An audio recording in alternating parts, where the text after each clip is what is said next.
Dice और side, ठीक है।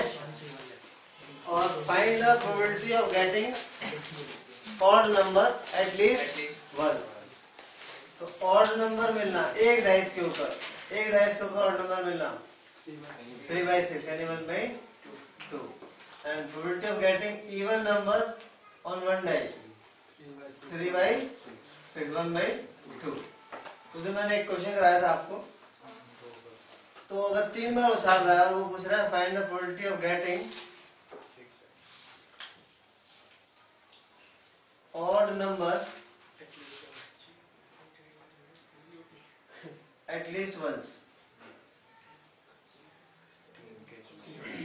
तो दो मेथड होते हैं, एक डायरेक्ट मेथड, एक इनडायरेक्ट मेथड। इनडायरेक्ट छोटा होता है और वो आपको समझना है। पहले तो डायरेक्ट मेथड ये है कि उसने 6 का बता रहा था, 6 आने वाला, वो इसलिए क्योंकि 6 आना और नहीं आने में डिफरेंस आपको पता चल रहा था।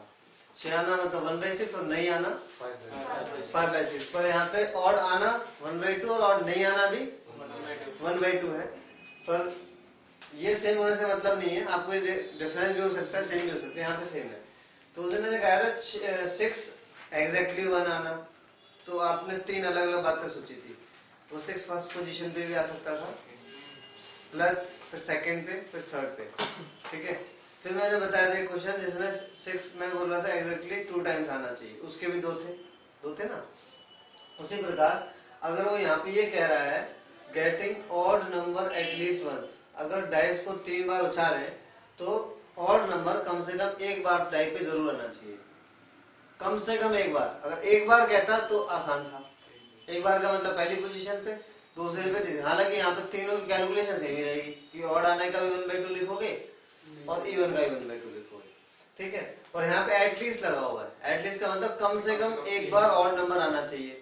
इसका मतलब कम से कम एक बार का मतलब एक बार वाले सारे केसेस लेने पड़ेंगे, 2 बार वाले भी लेने पड़ेंगे और 3 बार भी लेने पड़ेंगे। तो ये क्वेश्चन बहुत लंबा हो जाएगा। डायरेक्ट तरीके से करें तो पहले एक बार ऑर्डर नंबर और उसके भी 3 बार कैलकुलेशन, फिर 2 बार ऑर्डर नंबर उसकी भी 3 बार कैलकुलेशन, फिर 3 बार ऑर्डर नंबर उसकी एक ही कैलकुलेशन होगी, क्योंकि पहले पे भी और दूसरे पे भी उसमें कोई और वेरिएशन आ नहीं सकती।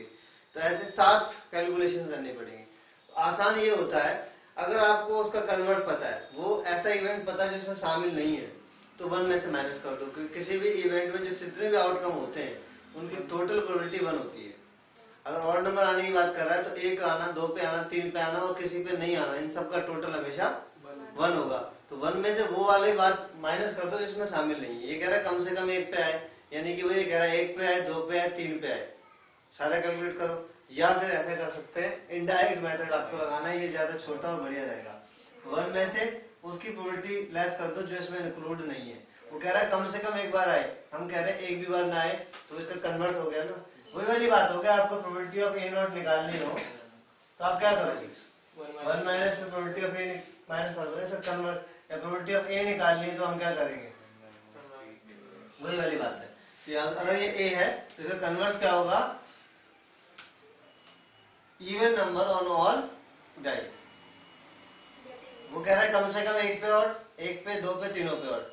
ऐसा नहीं होना चाहिए कि किसी पे और ना आए, यानी कि सब पे इवन आ जाए, ऐसा नहीं होना चाहिए। तो वही केस जो इसमें नहीं शामिल था वो हम 1 में से माइनस कर देंगे।